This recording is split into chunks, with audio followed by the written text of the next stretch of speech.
তুমি প্রেগনেন্ট। টানা 5 বছর কোমা থেকে বেরিয়ে নিজের বউকে গর্ভবতী দেখে বিস্ময়ের চরম সীমানায় পৌঁছে যায় হাসি। যেখানে বিয়ের পরপরই পারিবারিক নানান ঝামেলা, বাসর করার সুযোগ না পেয়ে কোমা যেতে হয়েছিল তাকে, সেখানে দীর্ঘ 5 বছর পর কোমা থেকে বেরিয়ে বউ গর্ভবতী, এও সম্ভব। তার চিৎকারে পুরো পরিবারের সকল সদস্য যেন ড্রয়িং রুমে এসে জড়ো হলো। তাদের ছেলে সুস্থ হয়ে গেছে সেটা দেখে সবাই খুশিতে যেন আকাশের চাঁদ হাতে পেল। মুহূর্তেই হাসিবের মা বাবার চোখে অশ্রু বেরিয়ে এলো। বিশ্বাসই করতে পারছে না তাদের ছেলে ফিরে এসেছে। ছুটে সেই ছেলেকে জড়িয়ে ধরলো। বাবা, সুস্থ হয়ে গেছিস? কিন্তু হাসিবের মনে আনন্দের ছিটে ফোঁটাও নেই। ভাই বোন সবাইকে ধরে ধরে জিজ্ঞেস করছে মায়া গর্ভবতী হলো কিভাবে। হাসিবের বাবা কান্না করতে করতে বলতে লাগলো, আমি তো আশাই ছেড়ে দিয়েছিলাম বাবা। দীর্ঘ 5-5টা বছর ধরে তোর জন্য অপেক্ষা করে আছি, কবে তুই সুস্থ হবি। কিন্তু হাসিবের মুখে শুধু একটাই কথা, চিৎকার দিয়ে দিয়ে একটাই কথা বলছে, ওর বউ কেন প্রেগনেন্ট। পরিবারের পছন্দতেই হাসিব আর মীরার বিয়েটা হয়। হাসিব মীরাকে বিয়ের দিনই দেখেছিল। প্রথম দেখাতেই ভীষণ ভালোবেসেছিল মীরাকে। তার মনে হয়েছিল মীরা তার দীর্ঘদিনের চেনা একজন ভালোবাসার মানুষ। বিয়ের পর পারিবারিক নানা ঝামেলার কারণে তাদের পাশাপাশি বসা,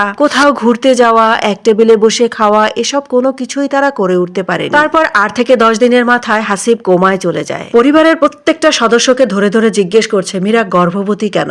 সবাই একটু একটু হাসছে, কিন্তু কেউ কোনো জবাব দিচ্ছে না। প্রত্যেকের মুখে হাসি। এটা দেখে হাসিব বলল, আমার এই অবস্থা দেখে তোমাদের হাসি পাচ্ছে? এরকম একটা দিন আমাকে দেখতে হবে, তাহলে আমি কেন কোমা থেকে ফিরলাম। তারপরে আস্তে আস্তে ছোট ছোট পায়ে হাসিব মীরার সামনে গিয়ে দাঁড়ালো আর জিজ্ঞেস করলো, এই বাচ্চাটা কার, প্লিজ বলো। এটা শুনে মীরাও একটু হেসে দিল আর বলল, আপনি আমার মুখের দিকে একটু ভালো করে তাকিয়ে বলুন তো আমি মীরা কিনা। আমি তো মীরা নাও হতে পারি, আপনি যাকে মীরা ভাবছেন সে হয়তো মীরাই নয়। হাসিব এ কথা শুনে কান্নায় ভেঙে পড়লো। কি হচ্ছে এসব আমার সাথে। তারপরে হাসিব মীরার দিকে গভীর দৃষ্টিতে তাকিয়ে রইল। তারপরে হঠাৎ হাসিবের মনে পড়লো, আসসালামু আলাইকুম। পুরো গল্পটি পেতে হলে অবশ্যই বড় ভিডিওটি দেখতে হবে। এটা অলরেডি আমার চ্যানেলে আপলোড দেওয়া হয়ে গেছে, চাইলে দেখে আসতে পারে।